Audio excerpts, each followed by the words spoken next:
काशी का वो नगीना जिन्होंने काशी को पढ़कर नहीं बल्कि जिया और तब जाना। जितनी महारत जल तरंग वादन में हासिल की, उतनी ही शिद्दत से आज भी काशी को जीते हैं। हम बात कर रहे हैं शास्त्रीय संगीत के क्षेत्र में पद्मश्री से सम्मानित प्रोफेसर राजेश्वर आचार्य की, जिनका खांटी बनारसी अंदाज, हंसमुख मिजाज और मधुर आवाज अजनबियों को बना देती है अपना दीवाना, तो विदेशों में भारत को दिलाती है एक अलग पहचान। ग्वालियर घराने से ताल्लुकात रखने वाले डॉक्टर राजेश्वर आचार्य न सिर्फ बीएचयू से जुड़े रहे, बल्कि दीनदयाल उपाध्याय गोरखपुर विश्वविद्यालय के फाइन आर्ट्स और संगीत विभाग के अध्यक्ष भी रह चुके हैं। आखिर कैसे शास्त्रीय संगीत के उस्ताद जल तरंगों से चुरा लेते हैं संगीत, ये जानने के लिए एनएमएफ न्यूज की टीम पहुंची डॉक्टर राजेश्वर आचार्य के घर काशी में। नमस्कार, एनएमएफ न्यूज में आपका एक बार फिर स्वागत है और मैं हूं आपके साथ कविता। आज हमारे साथ एक ऐसी शख्सियत मौजूद है जिन्हें मोदी सरकार की तरफ से हाल फिलहाल में शास्त्रीय संगीत में पद्मश्री से सम्मानित किया गया है। जी हाँ, हमारे साथ मौजूद हैं डॉक्टर राजेश्वर आचार्य जी। सर, आपका एक बार स्वागत है हमारे एनएमएफ न्यूज़ में।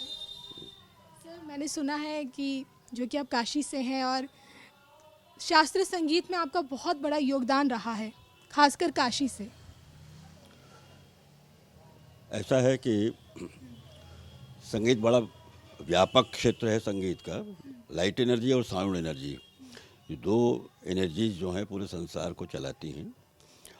और ये जो 7 स्वरों वाली माया है, तो इसमें मैचिंग एंड कंट्रास्ट दोनों अपने अक्ष पर और सूर्य को केंद्र मानकर सूर्य के पक्ष पर जो संचालन होता है, उसका एक रिदमिक बिहेवियर है, एक टोनल स्ट्रक्चर है, टोनल पैटर्न है, टोनल इडियम्स। और इसीलिए बियॉन्ड लैंग्वेज और बियॉन्ड वोकैबुलरी आप स्वरों से, आदमी के टोन से समझ जाते हैं कि भीतर उसके क्या है। और जीव भाषा है, विश्व की भावमयी भाषा है संगीत। अब इसका तरह तरह से लोगों ने उपयोग किया है। झोपड़ी पे भी पानी बरसता है, सीमेंट के जंगल पे भी बरसता है, और सीपी की छाती में जाके वो मोती बन जाता है। यही वजह है कि आप पानी से भी तरंगे निकाल लेते हैं। वो तो हर पात्र जो है, ये ध्वनि उत्पन्न नहीं होती, ध्वनि उपलब्ध होती है, क्योंकि ये इटर्निटी की जर्नी है। जो पदार्थ शून्य में जगह घेरता है, वो उतनी ध्वनि भी घेरता है। तो विविध पात्रों में उसमें वॉल्यूम उसका खाली करेंगे, आप पानी डाल देंगे तो उतर जाता है। तो ये वैदिक पीरियड में भी जल तरंग जो है उदक वाद्य के रूप में उसका उल्लेख है, और नेचर से ही ग्रहण किया है। व्यक्ति कंठध्वनि लेके आता है, और आप लैंग्वेज में प्रश्नवाचक चिन्ह, संबोधन इत्यादि 4-5, लेकिन एक स्वर जितना कुछ कह देता है, उसके लिए आपको 2 पैराग्राफ लिखना पड़ेगा। हाँ हाँ हाँ हाँ, तो उसको व्यक्त करना पड़ेगा, डर के बोल रहा है, कैसे बोल रहा है, क्या बोल रहा है। लेकिन भाषा समर्थ है, और संगीत किसी की व्यक्तिगत संपत्ति नहीं है। संगीत सबके भीतर है। अगर नहीं है तो काउंसलिंग करके देखेंगे, वो शायद साइकेट्रिक लेवल पर कहीं कुछ गड़बड़ हुआ है, अनट्यून्ड हुआ है। अगर वो नेचर से ट्यून्ड है तो संगीत का स्वर का उपयोग करता ही करता है। बस यही है कि आप तरफदार सितार जानती हैं। आप, एक सादा सितार होता है, ऊपर तार होते हैं, और तरफदार में नीचे भी तार होते हैं। उसको भी मिला लेते हैं, बजाते ऊपर हैं, गूंजता नीचे भी है, बोलता है। तो इसीलिए हर व्यक्ति के मन में नेचुरल स्केल जो है, प्राकृतिक स्वरग्राम है। आप संगीत के द्वारा उसे जगा देते हैं, वो अपने आत्मिक संगीत में लीन होता है। लेकिन इसे आत्मविज्ञापन के तौर पर लेना और आत्माभिव्यक्ति के तौर पर लेना, ये फ़र्क है। और पानी भी बिकता है, इसलिए तरह तरह के म्यूज़िक्स हैं। सूफी संगीत, फलाना संगीत, वेस्टर्न संगीत, फोक संगीत, जितने नाम हैं इस पर लगा दिए लोगों ने। लेकिन भारतीय परंपरा में कॉन्शियसनेस की जर्नी में बॉटेनिकल कॉन्शियसनेस, एनिमल कॉन्शियसनेस और ह्यूमन कॉन्शियस के बाद सुप्रामेंटल कॉन्शियसनेस, तब डिवाइन कॉन्शियसनेस जागता है। ध्वनि रह जाती है, ध्वनि हम उपलब्ध करते हैं।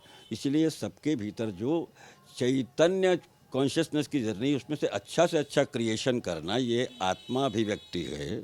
आत्मा भी जलती मरती नहीं है। तो इसलिए इटर्निटी की जर्नी में संगीत काम आता है। और काशी में तो कम से कम हम ये नहीं कहते कि we get the god through music. No, हमारा गॉड ही जो है वो म्यूज़िक है। वंदे नाद तनुम तमुद्धर जगत गीतम मुदे Shankaram. The body of sound, हमारे शिव का शरीर ही नादमय है। अतः आप पेट में गई हुई चीज़ आपको ताकतवर तो बनाती है, लेकिन उसके बाद फिर वो पेट बलवान बनाता है तो मलवान भी बनाता है। इसीलिए तरह तरह के आरोपण हैं संगीत के ऊपर कि आप पेट के लिए गा रहे हैं कि हृदय के लिए गा रहे हैं कि मस्त होकर पुकार लगा रहे हैं फोक में। तो इसीलिए तरह तरह का प्रयोग है, बड़ा व्यापक है। लेकिन इन सारे प्रयोगों का जो फैक्चुअल पोर्शन है एब्स्ट्रैक्शन का, उसे ग्रहण करके शास्त्रीय संगीत का आकलन किया गया है। लेकिन आजकल ये क्लासिकल शब्द कहीं हमारी पुस्तकों में, ग्रंथों में प्राचीन नहीं मिलता है। ये आकाशवाणी के बाद क्लासिफाई किया गया है, क्लासिकल है, ये फलाना है, ये ढिकाना है। इसलिए म्यूज़िक को म्यूज़िक रहते हुए कॉन्शियसनेस की हायर जर्नी में, डिवाइन कॉन्शियसनेस पहुंचने में अलग काम है। कमर्शियल अलग है, अप्लाइड म्यूज़िक अलग है। जिंगल से लेकर सब में इसका प्रयोग करते हैं आप।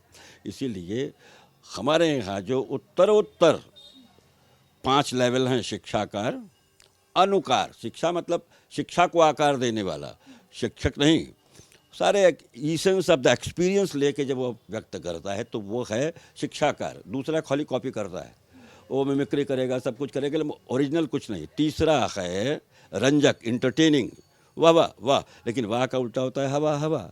चौथा है भावुक, जो आपके सेंटिमेंट्स को टच करता है। और पांचवा है रसिकावस्था, परफॉर्मर और लिसनर दोनों एक हो जाते हैं, एक मेंटल स्टेटस पर होते हैं। तो यह सामान्य से उत्तरोत्तर आगे बढ़ना कॉन्क्रीट में एब्स्ट्रैक्ट नहीं है, एब्स्ट्रैक्ट में कॉन्क्रीट है। ये आकाश में सारे ग्रह नक्षत्र पिंड हैं, तो पृथ्वी ग्रह कक्षा का जो स्वर है, जो भावों का आदान प्रदान करता है, वह है संगीत। उससे आपको क्या कार्य लेना है ये आप जानिए। वो महल से लेके झोपड़ी तक है, बाजार से लेके प्यार तक है।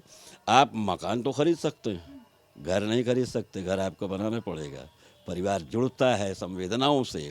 इसीलिए अपनत्व की भाषा जो आपकी प्रार्थना में है, आपके क्रोध में है, आपके प्यार में है, उन्हीं का संकलन essence of the life and journey of consciousness जो आपको डिवाइन तक ले जाती है, उसका माध्यम है संगीत। अब आप कैसा दुरुपयोग कर रहे हैं कि सदुपयोग कर रहे हैं, ये आप पर निर्भर करता है।